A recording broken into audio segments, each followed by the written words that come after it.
in the ActionUp.tv studio here at the Cape Argus Pick and Pay Cycle Tour Expo. And I'm here with Gugu. Now, Gugu is a rally driver, but I believe they call you the fastest brother in Africa. Oh, tell me about it. I've got to know that. Well, I started racing some time ago, probably about year 2000, with development series that they started off at Kailami, and Sarah van der Merwe then approached me to race for him in his V8.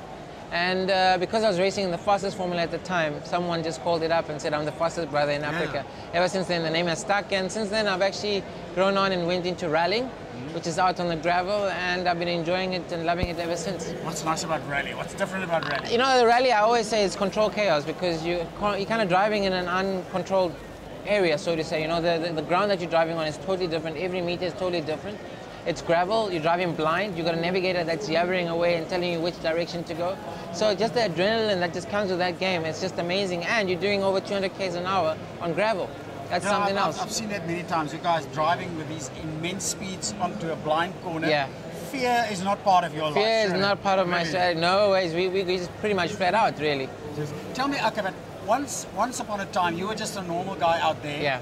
And then suddenly, was it you decided, I'm going to be a driver? Or, how did it work? Look, I mean, at the age of 6, my mom used to ask me, what do you want to do when you grow up? And according to her, at the age of 6, I said, I just want to be a driver. And I think things really materialized when I went into high school, collecting magazines and, you know, following motorsports on TV. And eventually I made it into main circuit racing, and now I've won 3 national championships in South Africa, and trying to get overseas as well. And you do it full time? I wish I could say it's full time, but in South Africa, as you know, motorsports is still a hobby, as opposed to in America or in Europe, where it's actually an industry as such. But nonetheless, we're still on top of our game, and we're doing some overseas visits now and then. Okay, but now you must go tell you're a rally driver. This is the Cape Argus Cycle Tour. I mean, you can actually do the Argus on Sunday? Yeah, this is certainly my 3rd event, actually. In fact, 4th. You know, I enjoy cycling because I use it as part of my training, so to say. More so the mountain biking as opposed to the road.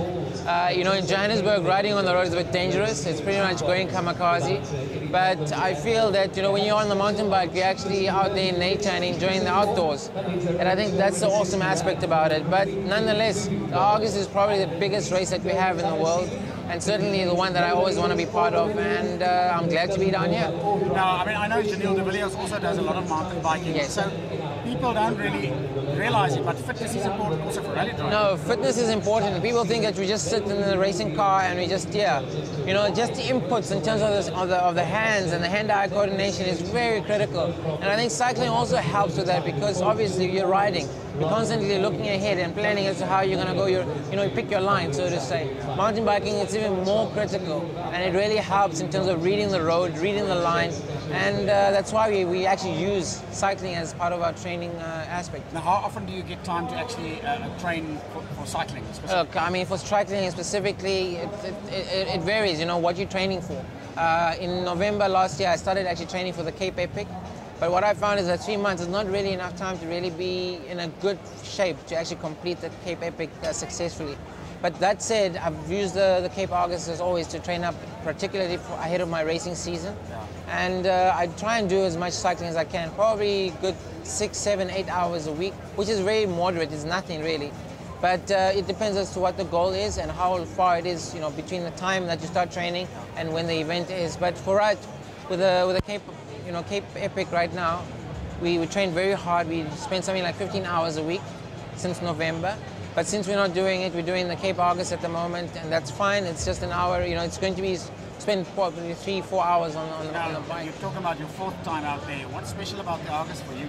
It's just the atmosphere. You know, it's probably the most beautiful cycling race there is in the country as well. Because I mean, I've done the one up in Bloemfontein. I've done them 94.7, almost 7 times actually.